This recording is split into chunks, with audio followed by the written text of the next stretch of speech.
They told us that the Bible is the Word of God.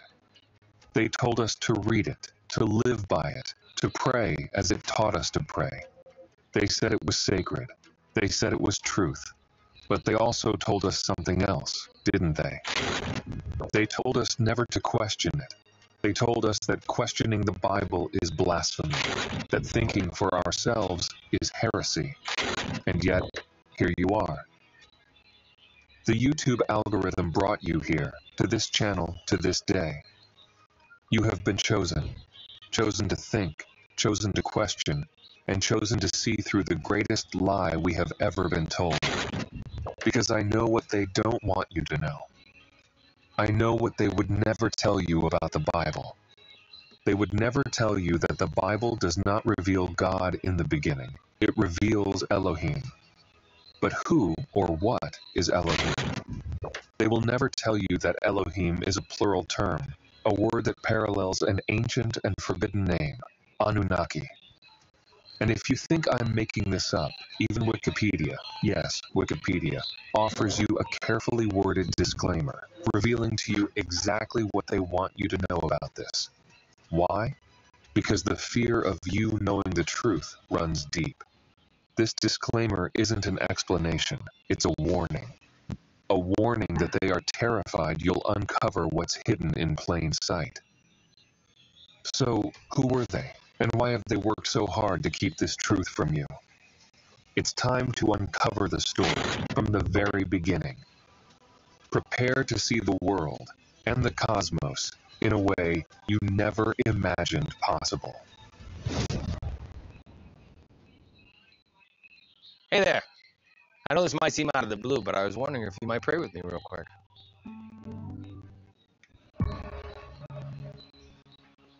To understand the story of the Anunnaki, we must first turn to the ground beneath our feet.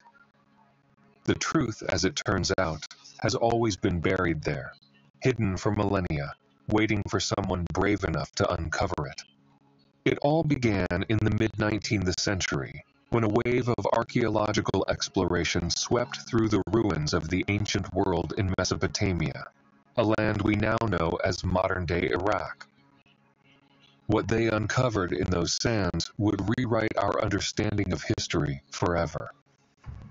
One of the most extraordinary finds was the library of Ashurbanipal in the ancient city of Nineveh. Over 30,000 clay tablets lay buried in the ruins of this Assyrian king's palace, their surfaces etched with strange wedge-shaped markings. At first, no one knew what to make of them. Were they mere decorations, primitive symbols from a forgotten people, or something more? For decades, the mystery remained unsolved. Then, scholars like Sir Henry Rawlinson began deciphering the markings, and slowly, the veil of ignorance lifted. These markings, known as cuneiform, were far from random. They were the written language of ancient Sumer, Babylon, and Akkad. Suddenly, the ancient world began to speak. What it had to say, however, was not what anyone expected. At first, the contents of these tablets seemed mundane. Lists of goods, business transactions, legal agreements, and royal decrees. But then, deeper within the archives, something far more significant emerged. These were stories. Stories of creation, stories of floods, stories of kings who ruled not for decades, but for millennia. As the translations continued, scholars were struck by how familiar these narratives sounded. These weren't just stories, they were echoes of the same tales we find in the Bible. But here's the key. These stories were older, much older. They predated the Bible by thousands of years, and they spoke of something the Bible does not. These texts didn't tell of a single divine creator, as the Bible does. Instead, they told of powerful beings who came from the heavens to shape the fate of humanity. These beings had a name. The Sumerians referred to them as the Anunna, while the Akkadians called them the Anunnaki. But who were the Anunnaki? Were they gods, as ancient texts suggest? Or could they have been something else entirely? something more tangible, more real. What exactly do these ancient tablets reveal about them? What was their purpose here on earth? These questions have haunted scholars, theologians, and truth seekers for generations. And yet, as we'll discover, the deeper we dig, the stranger and more unsettling the answers become. The story doesn't end with the library of Ashurbanipal. It was only the beginning. As the excavation of ancient Mesopotamia continued, more tablets and inscriptions surfaced, each one adding to a puzzle that we are still struggling to piece together. What secrets did they leave behind for us? And why do so many of these ancient records seem to converge on one undeniable truth? That humanity's earliest stories are not about gods in the traditional sense, but about an extraordinary connection between human beings and beings from the stars. It is here, in these ancient texts, that the mystery of the Anunnaki truly begins to unfold. One of the most astonishing texts is the Epic of Gilgamesh, the oldest known mythological account in human history. It recounts the adventures of Gilgamesh, a Sumerian king who is said to be part human, part divine, a hybrid of man and Anunnaki. The epic speaks of Gilgamesh's desperate search for immortality, a theme that echoes humanity's timeless longing to transcend its mortal limitations. But there's something deeper here. The tale doesn't just describe Gilgamesh's struggles, it reveals a world where the Anunnaki walked among humans, ruling over them as gods. It suggests that the Anunnaki had knowledge of life, death, and the mysteries of existence that they deliberately withheld from humanity. Why? What were they protecting or hiding? The Epic of Gilgamesh became even more extraordinary in 1872, when George Smith, an Assyriologist working at the British Museum, made a groundbreaking discovery. Among the shattered fragments of clay tablets, Smith deciphered the 11th tablet of the Epic. A tablet that contained a story eerily similar to the biblical tale of Noah's Ark. Known as the Flood Tablet, it recounts how the gods, or more specifically the Anunnaki, decided to destroy humanity with a great flood. But one Anunnaki figure, Enki, defied this decree.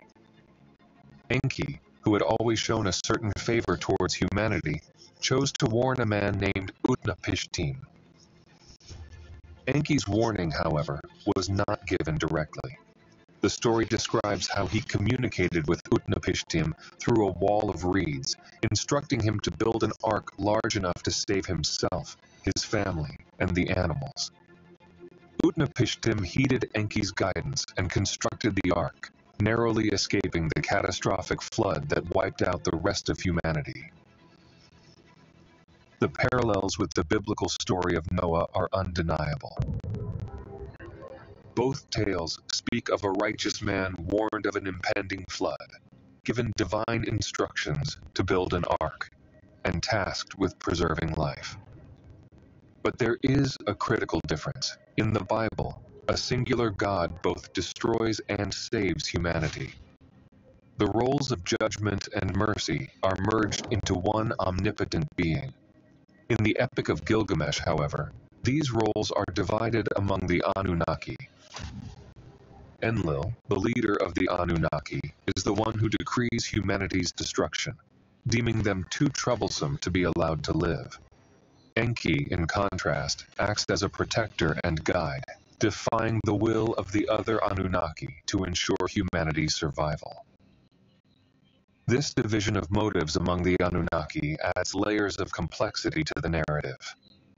It forces us to ask, were the gods of Sumerian myth truly benevolent, or were they as divided and flawed as humanity itself? What's even more startling is that this Sumerian account predates the Bible's flood story by thousands of years. Could it be that the biblical story of Noah is a retelling, a reinterpretation of the Sumerian myth? And if so, why would the Bible obscure the involvement of multiple beings and reduce them to a singular God? What might have been lost or deliberately erased in this translation? Znaš ono kad se najave gosti, ti nemaš ništa kod kuće da ih počastiš. Sada se But this isn't the only ancient flood narrative that connects the Anunnaki to humanity's survival. There is another myth, one that helps us piece together this puzzle further. The Epic of Atrahasis. In the Atrahasis, we find yet another tale of a great flood, one that also predates the Bible's narrative by millennia. The story begins with the Anunnaki growing increasingly frustrated with humanity. Unlike the Bible's moral framing, this frustration has little to do with human sin or divine justice. Humanity, in the eyes of the Anunnaki, had grown too numerous, too noisy, and too difficult to control. The flood, therefore, was not an act of punishment or purification.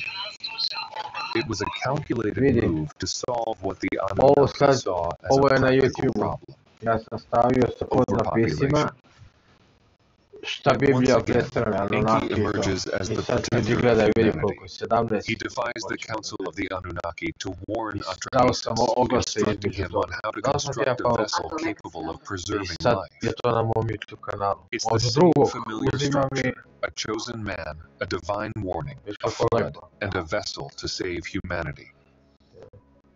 Sound familiar? It's the same story retold in the Bible as the tale of Noah. But here's the crucial difference. In the Bible, we are taught to see the flood as an act of divine justice.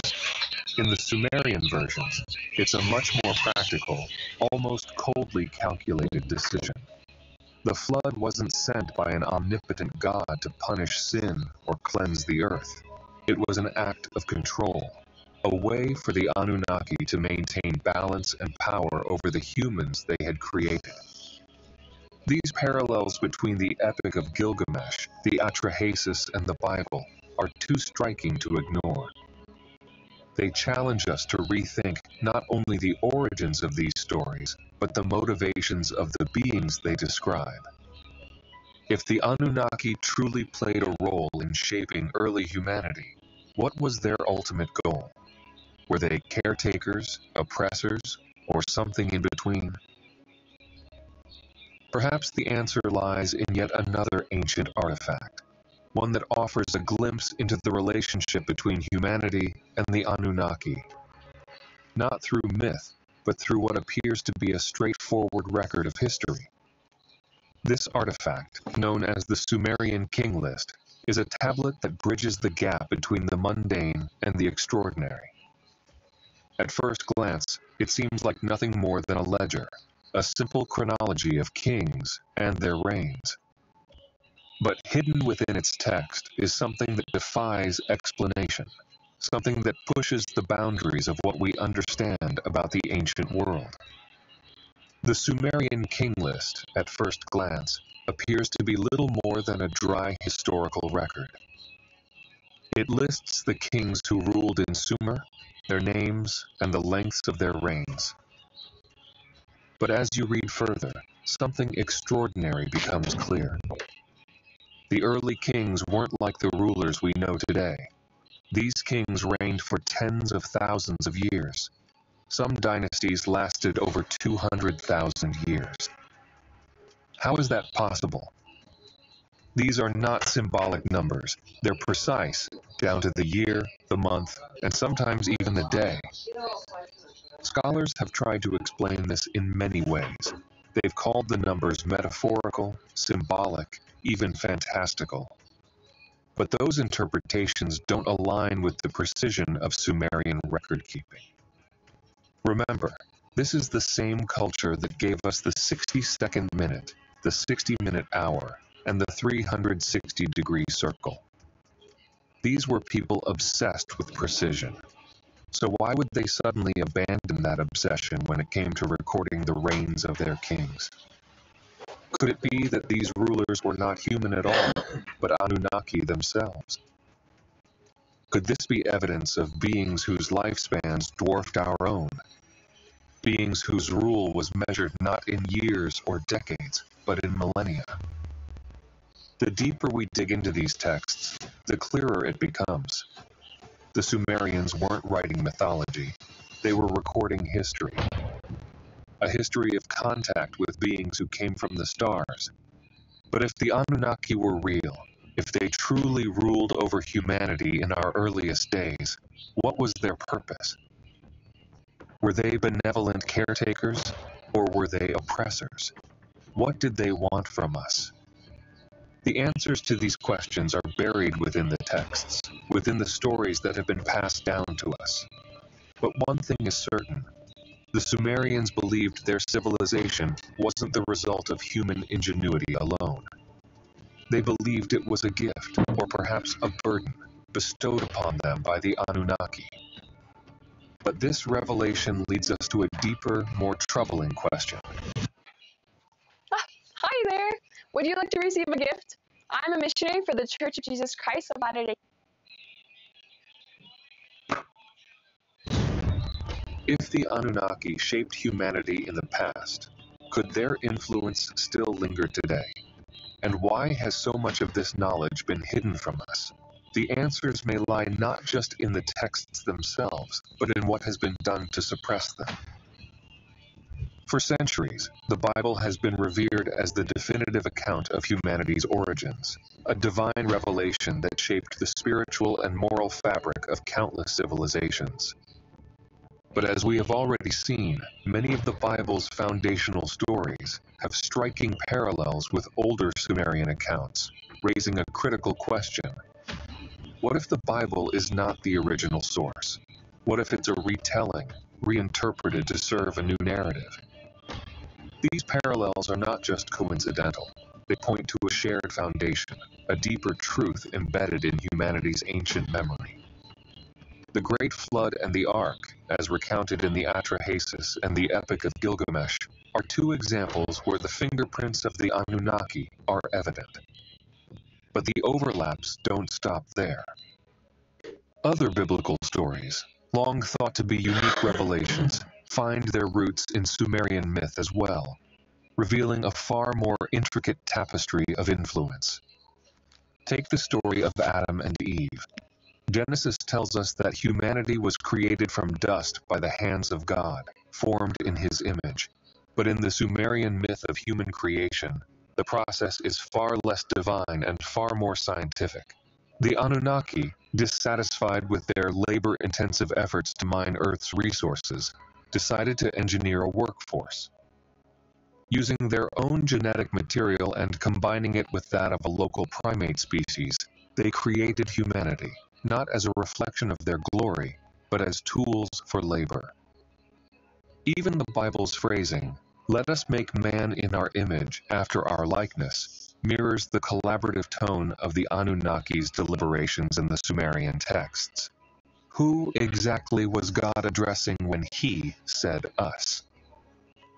And then there's the story of Cain and Abel, one of the earliest conflicts recorded in Genesis. Cain, a farmer, and Abel, a shepherd, both present offerings to God.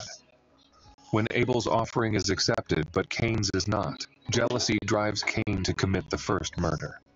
But this story may also have roots in the Sumerian myths, where a rivalry between two brothers, Enki and Enlil, represents competing ideologies about humanity's future. Enki, the protector and ally of humans, often clashed with Enlil, who sought stricter control and punishment. Could the story of Cain and Abel be a reflection of this cosmic struggle, reimagined for a biblical audience? And what about the story of the Tower of Babel? The biblical account describes humanity united under a single language, attempting to build a tower that reached the heavens. God, displeased with their ambition, confuses their language and scatters them across the earth. However, the Sumerian version offers a fascinating twist. The tower wasn't just a tower. It could be interpreted as a stargate, an advanced technological device the Anunnaki used to facilitate communication with their celestial stations. In this version, humanity's confusion and dispersion weren't caused by a divine act of humility, but perhaps by the Anunnaki asserting their dominance, ensuring humanity would not reach beyond what was allowed. There is a Mesopotamian text that predates the Bible by hundreds of years. It's called Enmerkar and the Lord of Arata. This text narrates a story that experts identify as the inspiration for the Tower of Babel episode. Even the word Elohim, which appears in the first chapters of Genesis, takes on a new light when compared to the Sumerian context. As we've discussed, Elohim is a plural term, often translated as God, but more precisely means gods in the plural and is interpreted by some as the powerful ones. This mirrors the Sumerian word Anunnaki, meaning those who came from the heavens to earth. Both terms describe a collective of beings rather than a singular deity, prompting us to ask, could the Elohim of the Bible and the Anunnaki of Sumerian tradition be the same group of beings, remembered and reinterpreted through different cultural lenses? But here's where it becomes even more fascinating. The Sumerian texts are far more specific than the Bible when it comes to the nature of these beings. The Anunnaki weren't omniscient or omnipotent. They had personalities, conflicts, motives, and limitations. They argued among themselves, they made mistakes, and they ultimately abandoned their rule over humanity. If the Bible's Elohim and the Sumerian Anunnaki are indeed the same, why would this complexity and nuance be stripped away in the biblical narrative? What purpose does it serve to portray a unified, singular God instead of a group of flawed, extraterrestrial beings? This leads us to a larger question. Why have these connections between the Bible and Sumerian mythology been obscured for so long? Were the biblical authors simply adapting existing stories for their audience, or were they deliberately rewriting history? If so, who benefits from this revision? The implications are profound. If the foundation of modern religion is built on reinterpretations of Sumerian mythology, then our understanding of divinity, creation, and humanity's role in the cosmos may need to be re-examined. And as we continue to connect these dots, it becomes increasingly clear that the Sumerians didn't see their myths as metaphorical.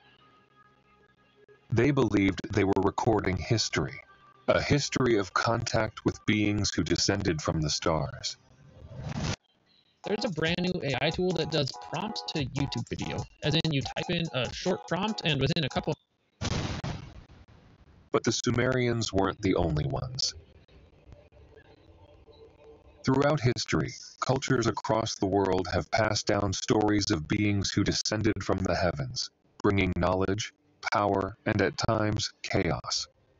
From the gods of Mesoamerica to the deities of ancient Egypt and the sky beings of Native American lore, the parallels are undeniable. These narratives all share a striking similarity to the Sumerian accounts of the Anunnaki, advanced beings who shaped human civilization. Could these be fragmented memories of a shared reality? As we've seen, the Sumerian texts describe the Anunnaki not as abstract gods, but as tangible beings, capable of incredible feats of technology and science. Zecharia Sitchin was one of the first researchers to piece together this larger picture, delving deeply into the Sumerian cuneiform tablets. In his groundbreaking Earth Chronicles series, he claimed that the Anunnaki came to Earth in search of gold, a resource they needed to sustain their home planet, Nibiru. According to Sitchin, they genetically engineered humanity as a labor force, combining their DNA with that of Earth's primates to create a hybrid species, us. While we may not agree with all of Sitchin's interpretations, his work undeniably moves us closer to uncovering the truth. His suggestion that humanity was not the product of divine creation or natural evolution, but of deliberate bioengineering challenges our understanding of who we are. And if Sitchin was correct, the implications are staggering. Humanity's very existence may have been shaped not by a benevolent deity, but by the calculated actions of extraterrestrial colonizers. But let's take a step back. If the Anunnaki truly intervened in human evolution, where does that leave the idea of God? The Sumerian texts make no mention of a single omnipotent creator. Instead, they describe a pantheon of powerful beings, each with their own motives and agendas. And yet, in recounting the Anunnaki narrative, Sitchin introduces a figure known as Galzu, a mysterious messenger sent by the creator of all. Galzu, Sitchin claimed, intervened at critical moments in the Anunnaki story, guiding figures like Enki to preserve humanity and reminding the Anunnaki that they were ultimately answerable to a higher power. But here's the problem. The name Galzu does not appear in the original Sumerian texts. It is an interpretation, one that raises more questions than answers. If Galzu did not exist in the cuneiform tablets, does that mean Sitchin was wrong about the creator of all? Or was he pointing us toward a truth that lies hidden between the lines? This brings us back to the question that has haunted humanity for millennia. If beings like the Anunnaki played a role in shaping our origins, where is God? Is there a divine presence in the universe, a force beyond the physical that orchestrates life and consciousness? Or have we simply mistaken advanced beings for gods, attributing divine power to what was, in reality, technological superiority? The answer may not lie in the texts alone. It may be found in the echoes of these stories that persist across cultures. From the pyramids of Egypt to the temples of the Maya, from the legends of the Zulu to the star myths of Australia's indigenous peoples, there is a common thread: beings from the heavens intervening in human affairs. Were these beings the same Anunnaki described by the Sumerians, or were they part of something even greater? This question is at the heart of humanity's search for meaning. It forces us to confront not only the possibility of extraterrestrial involvement in our past, but the nature of the divine itself. If we were created by the Anunnaki, then what lies beyond them? If they were the engineers of our physical form, could there still be a higher force that gave us our spark of consciousness, our longing for transcendence, and our ability to question? Perhaps, as Sitchin suggests with the mention of Galzu, there is a creator of all, a force beyond the Anunnaki. But if that is true, why does this creator remain so distant, so hidden? Why do the ancient texts, from Sumer to Egypt to the Bible, speak of gods who are flawed, conflicted, and often far removed from the divine perfection we associate with the idea of God? This brings us to a critical turning point. If the Anunnaki were real, and if they truly shaped the course of human history, then their story is not just about the past, it is about the present. It is about the divine within the universe and the divine within us. What if the key to understanding the Anunnaki and the creator of all lies not in looking up to the heavens, but in awakening the divine spark they may have left behind?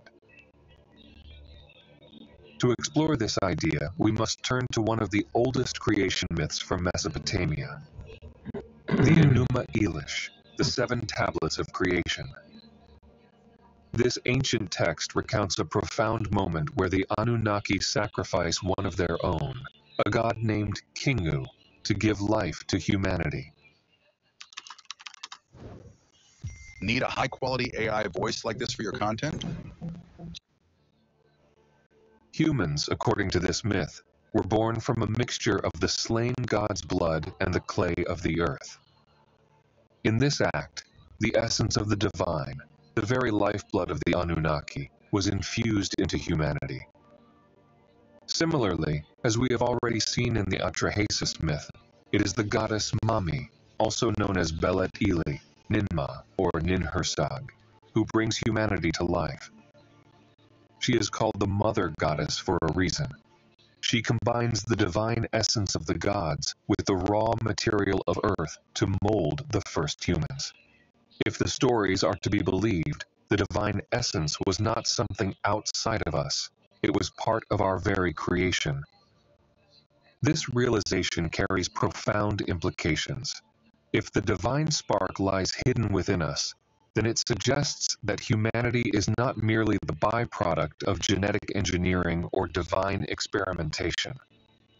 It suggests that the essence of the Anunnaki, and perhaps the essence of divinity itself, exists in every human being. It is not something we must seek from above or beyond. It is something we must awaken within ourselves. I do believe in God, but not as a man sitting on a throne, nor as a superhero descending from the heavens. I believe in God as energy, as frequency, as the very force that animates the cosmos and sustains all life. God, to me, is not an individual, but a field of energy that permeates the universe, connecting all things and all beings. This energy exists not only in the stars and the heavens, but also in the depths of our souls. The divine is not something we must worship as separate from us. It is something we must recognize as part of us. This understanding aligns with what many ancient traditions across the world have preserved. For millennia, cultures have spoken of the connection between humanity, the cosmos, and the divine. They have described ways to transcend the mundane, to reach states of consciousness where the divine within us can communicate with the divine in the universe. They have recognized that we are not separate from the stars. We are born of them. These ancient traditions remind us of a truth that modern society has largely forgotten. They tell us that divinity is not something confined to temples, books, or distant realms. It is in the very air we breathe, the light of the stars, and the pulse of our hearts. By reconnecting with this divine essence, we can rediscover not only our place in the cosmos, but also the limitless potential that lies within us. If we reconnect with the divine spark within, we can break free from the limitations that have been imposed on us, limitations of fear, submission, and division. Imagine a world where we no longer look to external forces to define our worth, where we unite as a species and harness the potential that has been dormant within us for millennia. This is not just about understanding the past, it's about transforming the present and reclaiming our future. In connecting with this divine frequency, we also connect with the Anunnaki story on a deeper level. If they gave us their essence, if they left their mark on our DNA and our consciousness, then we are not just their creations, we are their continuation. Their spark, their knowledge, and perhaps even their flaws live on within us. And that spark can be nurtured, awakened, and expanded. So how do we reconnect with this divine energy? How do we awaken the spark that has been hidden within us? The answers lie in stillness, in self-awareness, and in looking inward as much as outward. The divine is not something that can be reached through force or technology. It is something that must be felt, understood, and aligned with. It is in the moments of silence when we listen to the rhythm of our own breath. It is in the moments of awe when we gaze at the night sky and feel the infinite expanse of the universe pressing against our souls.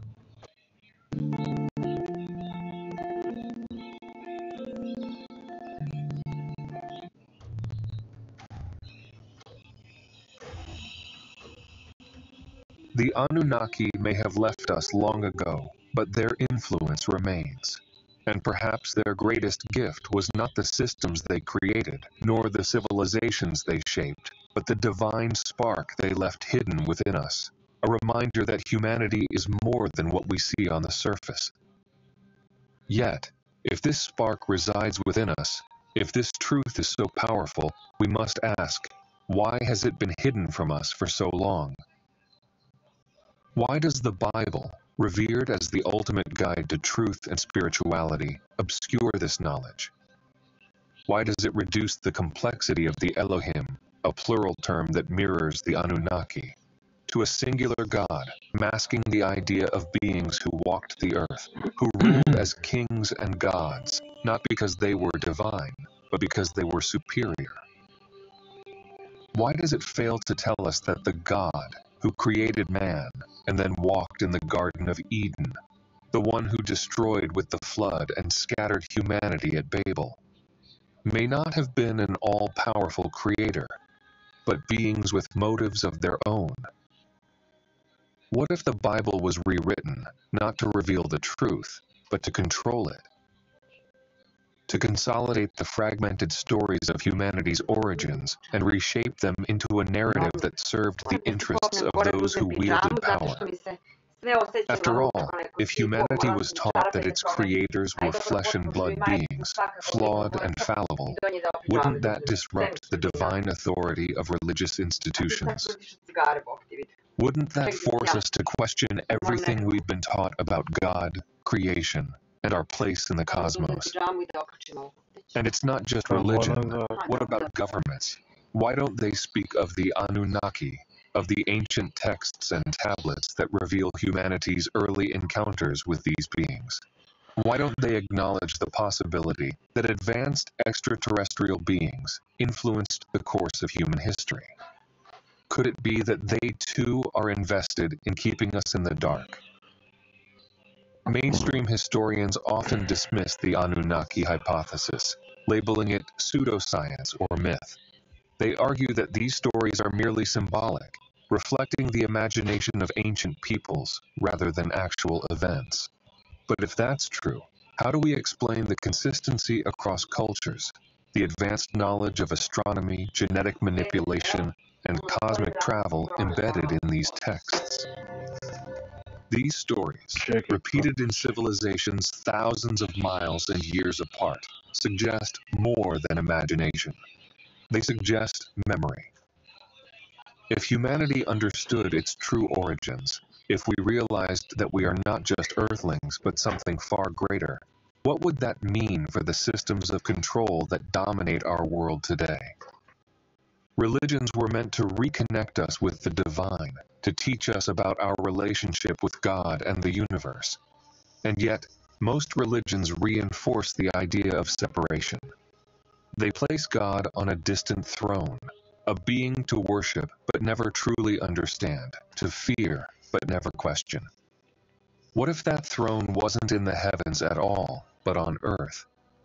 What if the gods who ruled over humanity were not divine in the sense we've been taught, but superhuman beings, Anunnaki rulers, wielding advanced knowledge and technology that made them appear as gods to early humans?